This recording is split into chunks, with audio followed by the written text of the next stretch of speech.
Halo anak-anak kelas 11 ya. Assalamualaikum warahmatullahi wabarakatuh. Selamat pagi. Tetap semangat ya hari ini. Hari ini pelajaran sejarah peminatan berkaitan dengan kerajaan-kerajaan maritim. Minggu lalu sudah dibahas kerajaan Sriwijaya dan Demak. Kita lagi bahas kerajaan maritim lainnya, itu Kutai gitu. Kenapa Kutai termasuk kerajaan maritim? Kenapa jadi kita bahas lagi kerajaan Hindu-Buddha walaupun kita di kelas 10 sudah kita belajar gitu kan. Ternyata di sejarah peminatan kali ini dibahas lagi gitu. Waktu itu di kelas 10 sejarah Indonesia masuknya gitu. Ya itu masih secara umum gitu bahwa Indonesia itu pada kronologinya gitu ya, pernah ada masa-masa periodisasinya gitu ya. Ada pernah masa-masa berjayanya kerajaan-kerajaan Hindu-Buddha gitu ya. Nah, di kelas 11 ini kerajaan-kerajaan tersebut yang termasuk bagian dari kerajaan maritim ada beberapa gitu. Nah, kemarin kan ada Sriwijaya yang Hindu-Buddha gitu ya. Dari Sriwijaya yang sekarang adalah Kutai gitu ya. Tujuan pembelajaran kali ini ya, diharapkan kalian bisa menganalisis kerajaan maritim di Indonesia di era Hindu-Buddha tentunya ya kan, karena memang fokusnya ke Hindu-Buddha dulu di sistem pemerintahan, sosial, ekonomi, dan kebudayaan serta pengaruhnya dalam kehidupan masyarakat masa kini gitu. Ini salah satu peninggalannya ya anak-anak ya. Kerajaan-kerajaan maritim di Indonesia di Hindu-Buddha itu kalau kita lihat awal mula datangnya itu ya, ini kayak kepotong ya gambarnya ya.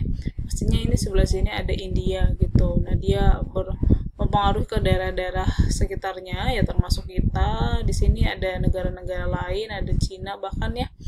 Proses masuknya itu kalau kita bahas di kelas 10 waktu itu dijelasin ya, ada beberapa teori gitu, ada beberapa teori yang dikemukakan oleh ahli ya, gitu ya. Teori-teori tersebut itu kalau kita hitung ada teori Brahmana ya, Ksatria, Waisya, dan Sudra serta arus balik. Jadi ada berapa ini? Ada 5 ya. Waktu itu sudah kita bahas. Brahmana berarti dibawa oleh siapa? Agamawan ya. Ksatria berarti oleh siapa? Bangsawan gitu. Terus atau para jenderal atau suatu kerajaan dari India menguasai Indonesia gitu, itu teori Ksatria. Waisya itu berarti dari pedagang. Sudra itu berarti apa? Iya, budak ya. Dan arus balik gitu. Arus balik itu artinya ketika masyarakat Indonesia, misalkan dari sini nih kayak kemarin kita bahas di Sriwijaya ya. Jadi banyak masyarakat Sriwijaya yang tertarik untuk belajar agama Buddha secara langsung ya di India gitu. Akhirnya dia kemudian dikirim oleh Bala Putra Dewa ke India, belajarlah di sana gitu. Hal itu ada dibuktikan di prasasti Nalanda. Jadi menceritakan bahwa banyak siswa-siswa dari Sriwijaya belajar langsung di India gitu ya, belajar Buddha di India. Terus kemudian setelah mereka udah paham ilmunya, udah mengetahui pengetahuan tentang Buddha, mereka pulang lagi ke Indonesia dan dia menyebarkan apa yang dia dapat gitu ya kepada sekelilingnya, bahkan lebih luas lagi gitu ya. Dari teori-teori ini kita bisa pahami ya bahwasanya perkembangan agama Hindu-Buddha itu berkembang pesat gitu di kehidupan masyarakat setelah berdirinya kerajaan-kerajaan maritim yang bercorak Hindu-Buddha gitu ya.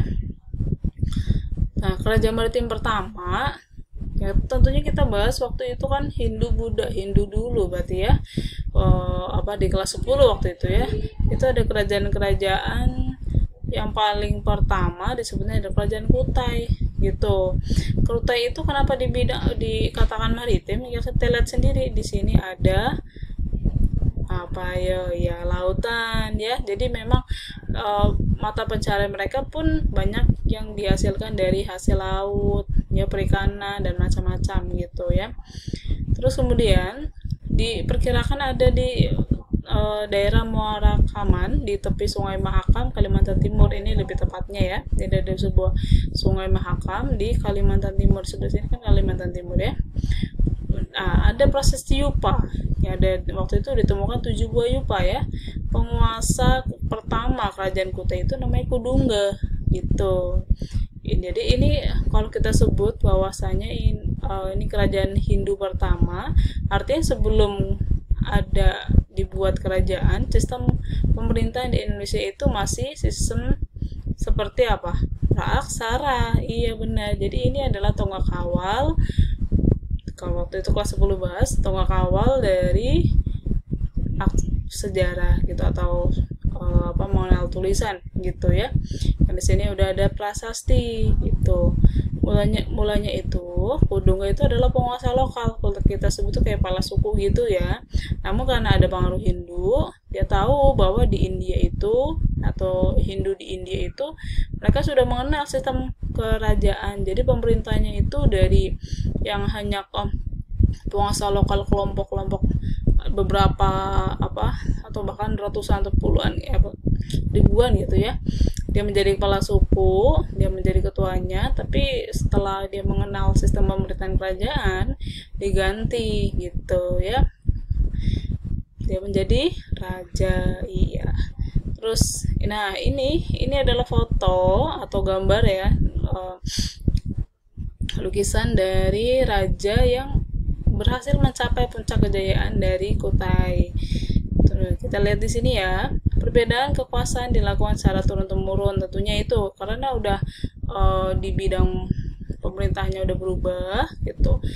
Karena yang tadinya itu kan dipilih ya sesuai dengan kecakapan mereka di sistem kepala suku, tapi kemudian setelah sudah mengenal kerajaan yang dikenalkan oleh orang-orang India tentunya gitu ya, jadi mengikuti sistem pemerintah mereka, di mana pembinaan kekuasaan itu atau pengganti raja itu ya dilakukan secara turun-temurun gitu. Keturunannya dia ya bakal menjadi raja selanjutnya gitu. Sehingga setelah berakhirnya masa Kudungga itu nama anaknya adalah Aswawarman. Dialah kemudian menggantikan ayahnya Kudungga ya. Gitu. Selanjutnya setelah kekuasaan Aswawarman berakhir, kekuasaan kembali diturunkan kepada cucunya yaitu Mulawarman. Inilah potret dari Mulawarman ya, adik-adik. Pada masa pemerintahan Mulawarman itu, kerajaan Kutai mencapai puncak keemasan. Itu ekonominya lancar, masyarakatnya itu makmur, seperti itu. Kerajaan ini pun diperkirakan menjadi tempat singgah. Nih, ini kenapa dinamakan kerajaan maritim itu karena di sini poinnya ya. Kerajaan ini menjadi singgah jalur perdagangan internasional melewati Selat Makassar gitu ya, melewati Filipina dan Cina. Kalau kita lihat ya dari sini, misalkan ada asing dari sini India datang kan, pertama memang pasti ke Malaka ya, terus kemudian kalau misalkan ke Cina bisa dari sini, bisa juga ke sini dulu gitu, nah ke Filipina kan gitu ya. Jadi kapal-kapalnya tuh melewati sini. Nah di sini kan ada Kutai di sini nih maksudnya ya, kalau lebih dekatnya gitu. Terus dia ke Filipina, baru ke daerah sini ada Cina dan lain-lain gitu ya. Jadi itulah yang menyebabkan kerajaan Kutai itu disebut kerajaan maritim, menjadi daerah persinggahan jalur perdagangan internasional. Tentunya kapal-kapal dari asing pun ya pastinya transit di situ atau berdagang di situ, hingga ramailah Kutai gitu. Sampai sekarang ya, itu daerah-daerah Kalimantan itu menjadi daerah yang dijadikan jalur perlayaran gitu ya, perdagangan atau membawa barang-barang dari Kalimantan menuju ke Jawa, menuju ke Sumatera dan lain-lain gitu. Begitu pas sebaliknya kan menggunakan kapal ya, masih menggunakan kapal sama zaman sekarang pastinya gitu. Sehingga ekonomi mereka itu berasal dari kegiatan perdagangan gitu. Jadi kayak dari dia maritim, sistem maritimnya itu membuat masyarakat itu makmur karena hasil jual perdagangan mereka itu meningkat gitu. Selain itu, kerajaan Kutai itu memiliki tradisi melakukan upacara di tempat suci. Nah, itu terbukti dari adanya prasasti. Jadi di prasasti ini ditulis ya, disebut yupa gitu. Yupa ini batu tertulis. Waktu kelas 10 kita udah belajar ya. Jadi di apa-apa kegiatan mereka itu ditulis. Kenapa kita jadi tahu zaman sekarang tuh mereka itu ada kerajaan Kutai, rajanya ini, terus mereka melakukan hal-hal ini. Kita tahu dari mana? Bukan artinya ngarang ya, tapi memang ada sumber gitu. Sumbernya itu kalau namanya adalah sumber tertulis. Kelas 10 kita udah bahas tentang sumber-sumber ya. Itu sumber tertulisnya ini dari mana dapatnya? Bukan dari buku tentunya, karena waktu itu kan belum ada buku ya. Waktu itu orang-orang kalau menulisnya itu dengan batu gitu, batu yang bertulis ya, disebutnya prasasti. Kalau di Kutai itu namanya yupa gitu. Yupa itu seperti apa sih? Di kelas 10 kita tahu ya, nanti ada gambarnya. Terus nah, tulisan di yupa itu yang meniru seperti tulisan di India, karena memang Hindu di Kutai itu yang mendapat pengaruh dari India kan, yaitu huruf Pallawa, bahasa Sanskerta. Yupa itu merupakan tugu peringatan upacara kurban. Jadi waktu itu ya, Mula Warman itu mengadakan upacara kurban untuk kita kalau sebut keselamatan gitu ya, untuk syukur ya, bersyukur kepada Tuhan kayak gitu ya. Dan bahkan dia menghadiahkan beribu-ribu sapi ya kepada kaum Brahmana gitu. Dan dia tulis semua di yupa. Itulah yang kemudian orang-orang zaman sekarang kita tahu, oh ternyata Kutai itu punya peninggalan seperti itu ya, pernah melakukan hal-hal seperti itu. Terus dalam suatu prasasti ada juga Prapakaswara, ditulis kata seperti itu ya, yang berarti lapangan luas untuk pemujaan gitu. Prapakaswara itu apa? Ini adalah berkaitan erat dengan agama Siwa, artinya mereka menganut Hindu, tapi Hindunya Hindu Siwa, dewanya yaitu Hindu Siwa, biasanya sebutannya seperti itu langsung ya. Prapakaswara itu apa? Ini adalah suatu tempat suci untuk mengadakan persajian berupa sedekah, benda-benda upacara, biasanya lembu ya, lembu itu sapi, untuk dipersembahkan pada dewa. Dengan letak yang berada di jalur perdagangan India, berarti di sebelah barat, kalau kita lihat tadi ya, misalkan ini Kutai, Kalimantan, nah India sebelah sini, terus Cina sebelah sini gitu. Nah orang India untuk bisa mencapai Cina ya kemungkinan mereka ngelewatnya ini Kalimantan gitu ya. Banyak pengaruh dari luar, termasuk dari yang masuk ke kerajaan Kutai gitu ya. Jadi masyarakat Kutai waktu itu yang mendapat pengaruh dari barat ya pasti paling cepat, karena dia letaknya di pesisir. Masyarakat pesisir itu kan orang-orang yang biasanya karakternya itu terbuka, siap menerima perubahan seperti itu ya, termasuk bahkan agama dari mereka, agamanya animisme, dinamisme, totemisme, berganti menjadi agamanya Hindu gitu.